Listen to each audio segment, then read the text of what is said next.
न्यायालय द्वारा संसद की कार्यवाहियों की जांच नहीं की जाएगी और कोई भी न्यायालय जो है संसद की कार्यवाहियों की जांच नहीं कर सकता, अनुच्छेद 122 में की गई है।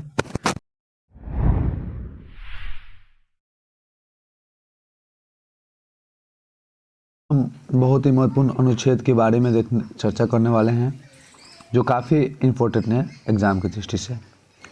तो यहाँ पे हमारा देखिए पहला क्वेश्चन है, किस अनुच्छेद के तहत राष्ट्रपति पद ग्रहण करते समय उच्चतम न्यायालय के मुख्य न्यायाधीश के समक्ष शपथ लेता है? मतलब राष्ट्रपति शपथ लेता है वो किस अनुच्छेद के तहत?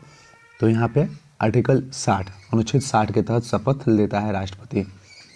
नेक्स्ट क्वेश्चन है कि एक व्यक्ति जितनी बार चाहे राष्ट्रपति पद पर निर्वाचित हो सकता है, यह किस अनुच्छेद में बताया गया है?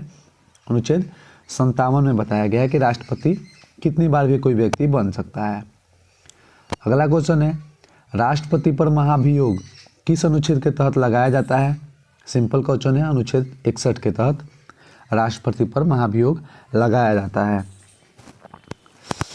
अब महाभियोग के बारे में कुछ देख ले तो महाभियोग कैसे लगता है?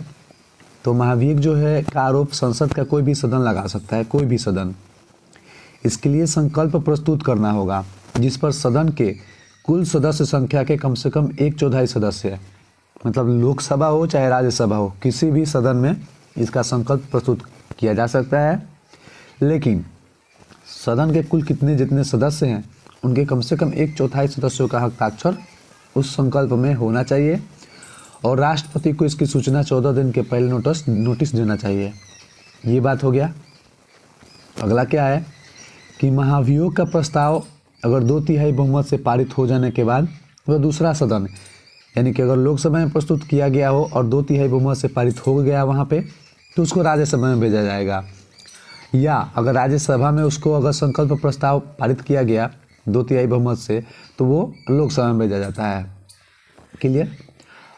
यह दूसरा सदन आरोप सही पाता है और प्रस्ताव को भी अगर 2/3 बहुमत से पारित कर देता है, तो संकल्प पारित होने की तिथि से राष्ट्रपति को अपने पद से हटना होगा।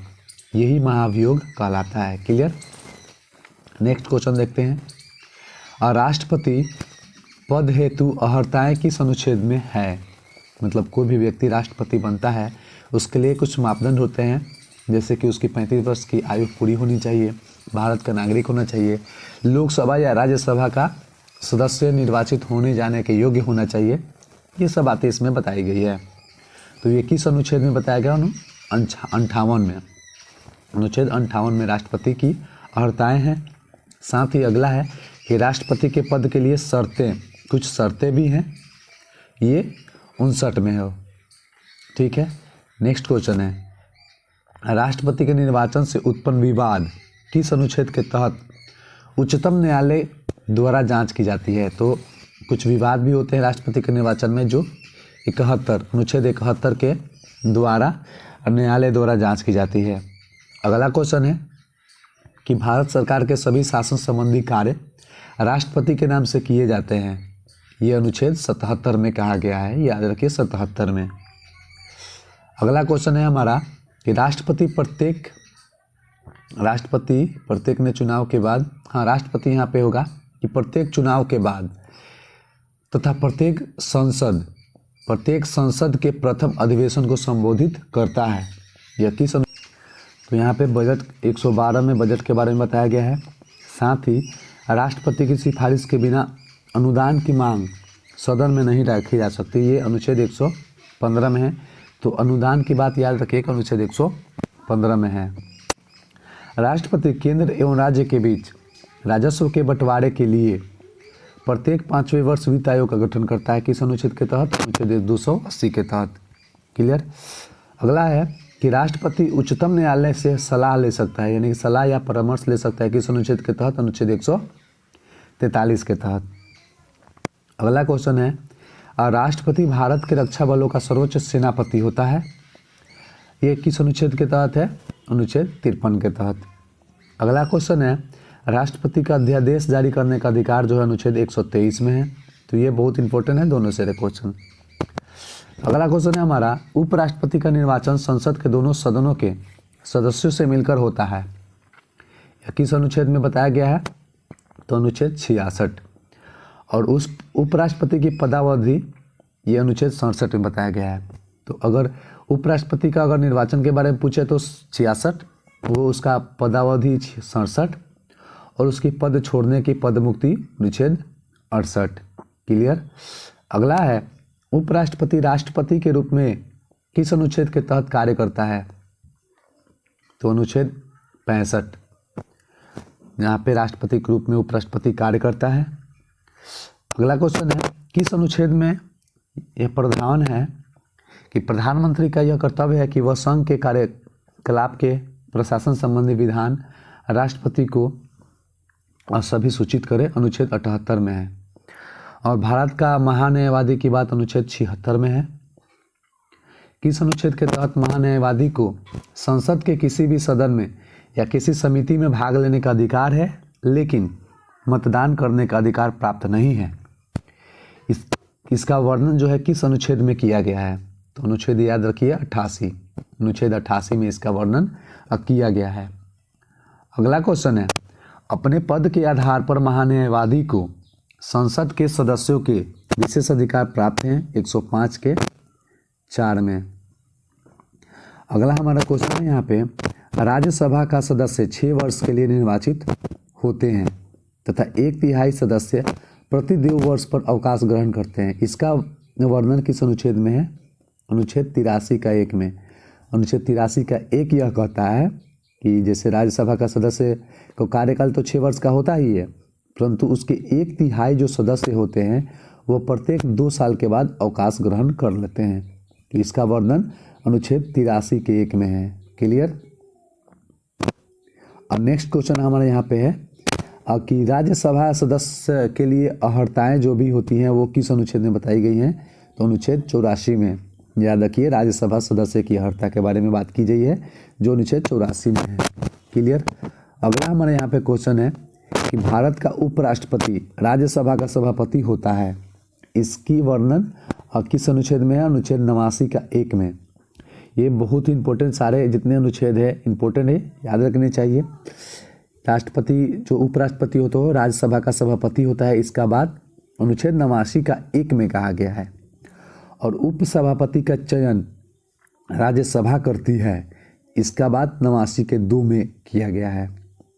साथ ही अनुच्छेद 249 कहता है कि यदि राज्यसभा में उपस्थित सदस्य 2/3 बहुमत से राज्य सूची के किसी विषय को राष्ट्रीय महत्व का घोषित कर दें तब उक्त विषय पर संसद को विधि निर्माण का अधिकार प्राप्त हो जाएगा। इसका बात 249 में कहा गया है। क्लियर। और नई अखिल भारतीय सेवाओं का राज्यसभा द्वारा सृजन, ये अनुच्छेद 312 में कहा गया है, इम्पोर्टेंट है। और लोकसभा की संरचना तो पता है कि अनुच्छेद 81 में है और राज्यसभा अनुच्छेद 80 में है। क्लियर। वयस्क मताधिकार अनुच्छेद 326 से बताता है वयस्क मताधिकार मतलब 18 वर्ष वाला आयु होना चाहिए। लोकसभा की अवधि अनुच्छेद 83 में कहा गया है और लोकसभा की सदस्यता के लिए अर्हताएं अनुच्छेद 84 में है। लोकसभा सदस्य के लिए अर्हताएं 102 में। लोकसभा के अध्यक्ष उपाध्यक्ष का चुनाव अनुच्छेद 93 में और अध्यक्ष उपाध्यक्ष के पद का रिक्त होना अनुच्छेद 94 में। सदन के दोनों सदनों का राष्ट्रपति या उसके द्वारा नियुक्त किसी व्यक्ति के समक्ष शपथ अनुच्छेद 99 में। अगला क्वेश्चन है सदन की कार्रवाई के लिए गणपूर्ति, यह अनुच्छेद 100 में है। गणपूर्ति यानी कि सदन की कार्रवाई के लिए 1/10 कम से कम होना चाहिए कुल सदस्य संख्या का, तो गणपूर्ति बोलते हैं। तो ये अनुच्छेद 100 में इसकी बात की गई है। और साथ ही संसद सदस्यों के विशेष अधिकार कुछ होते हैं जो अनुच्छेद 105 में है। क्लियर। अगला क्वेश्चन हमारे यहाँ पे है कि न्यायालय द्वारा संसद की कार्यवाहियों की जांच नहीं की जाएगी और कोई भी न्यायालय जो है संसद की कार्रवाइयों की जांच नहीं कर सकता, अनुच्छेद 122 में की गई है। बहुत इंपॉर्टेंट क्वेश्चन है। अगला क्वेश्चन है हमारे यहाँ पे किस अनुच्छेद के तहत राष्ट्रपति किसी विधेयक को स्वीकृति देता है? तो वे अनुच्छेद 111 के तहत। राष्ट्रपति किसी विधेयक को अपनी स्वीकृति देता है। इसके बारे में भी 3 मापदंड है। राष्ट्रपति स्वीकृति देता है, अपने पास रख देता है, या अनिश्चित काल के लिए भी अपने पास रख देता है। ये सब बातें हैं अनुच्छेद 111 में। और धन विधेयक की परिभाषा 110 में है। और धन विधेयक राष्ट्रपति की सहमति के बिना प्रस्तुत भी नहीं किया जा सकता है। पारित तो बहुत दूर की बात है, याद रखिएगा। धन विधेयक के संबंध में लोकसभा अध्यक्ष का निर्णय अंतिम होता है। हाँ, लोकसभा का जो अध्यक्ष होता है वही निर्णय करता है, अंतिम अध्यक्षता भी करता है। तो ये अनुच्छेद 110 के 3 में बताया गया है इसके बारे में। अगला क्वेश्चन है कि धन विधेयक लोकसभा में पारित होने के बाद राज्यसभा में उसकी सिफारिशों के लिए भेजा जाता है। अगर राज्यसभा 14 दिन के भीतर अगर अपना प्रस्ताव या कोई भी निर्णय जो होता है नहीं सौंपता है लोकसभा को, तो धन विधेयक पारित समझा जाता है। यानी कि धन विधेयक के संबंध में राज्यसभा का ज़्यादा अस्तित्व नहीं होता है।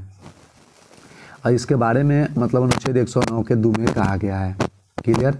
अगला है कि यदि धन विधेयक को राज्यसभा, यहाँ पे देख लीजिए कि 14 दिन के भीतर लौटा नहीं पाता है तो उसे पारित माना जाता है। यह किस में कहा गया है? तो अनुच्छेद 109 के 5 में कहा गया है। क्लियर। और राष्ट्रपति धन विधेयक के संबंध में अपनी अनुमति देता है अनुच्छेद 111 के संबंध में, तो ऊपर हमने बताया है इसके बारे में। संविधान संशोधन विधेयक जो है अनुच्छेद 368 में बताया गया इसके बारे में कि संविधान में अगर संशोधन करना हो तो इससे रिलेटेड जितनी भी बातें हैं अनुच्छेद 368 में है। अगला संयुक्त बैठक, तो संयुक्त बैठक 108 में है, अनुच्छेद 108 में। अब बहुत इंपॉर्टेंट क्वेश्चन है ये, याद रखिएगा। और संयुक्त बैठक के बारे में हम कुछ देख लें तो संयुक्त बैठक जो है कभी भी धन विधेयक और संविधान संशोधन विधेयक के लिए नहीं हो सकता है। और लोकसभा राज्यसभा जब बैठक राष्ट्रपति बुलाता है किसी भी चीज़ पर मतभेद होने पर, तो ये साधारण जैसे हो, साधारण बहुमत हो, और साधारण कोई विधेयक हो, धन विधेयक के बारे में कोई बात किए गए हो, वित्तीय विधेयक के बारे में कोई बात किया गया हो इत्यादि हो, धन विधेयक हो या संविधान विधेयक, संविधान संशोधन विधेयक, तो ये 2 ही ऐसे टॉपिक है जिसके बारे में कभी भी संयुक्त बैठक नहीं होता है। धन विधेयक और संविधान संशोधन विधेयक, यानी कि 110 और 368 के संबंध में कभी भी संयुक्त बैठक नहीं बुलाया जाता है। और लोकसभा अध्यक्ष संयुक्त बैठक की अध्यक्षता करता है।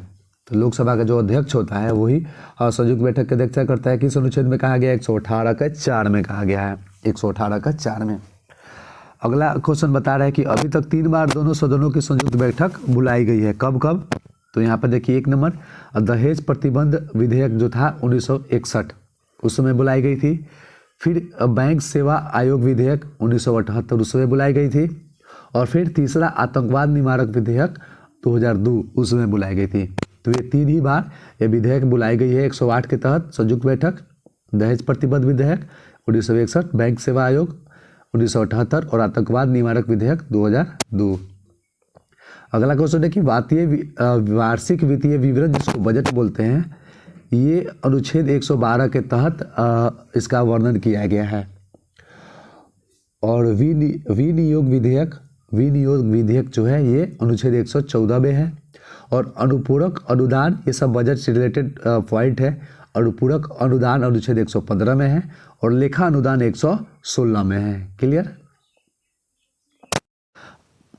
अब थोड़ा सा मैं इसके बारे में बता दूं कि अनुपूरक अनुदान और लेखा अनुदान क्या है। तो देखिए अनुपूरक अनुदान क्या है कि अगर हमारा बजट जो चल रहा है उसमें अगर मतलब कैश का जो भी पूंजी का है अपर्याप्त मात्रा हो इसके लिए, तो उसको हम अनुपूरक अनुदान बोलते हैं, क्योंकि इसको अगले साल इसको कम मात्रा मतलब अपर्याप्त पूंजी के कारण इसको बजट में अगले साल इसको दोहराया जाएगा, तो इसको अनुपूरक अनुदान बोलते हैं।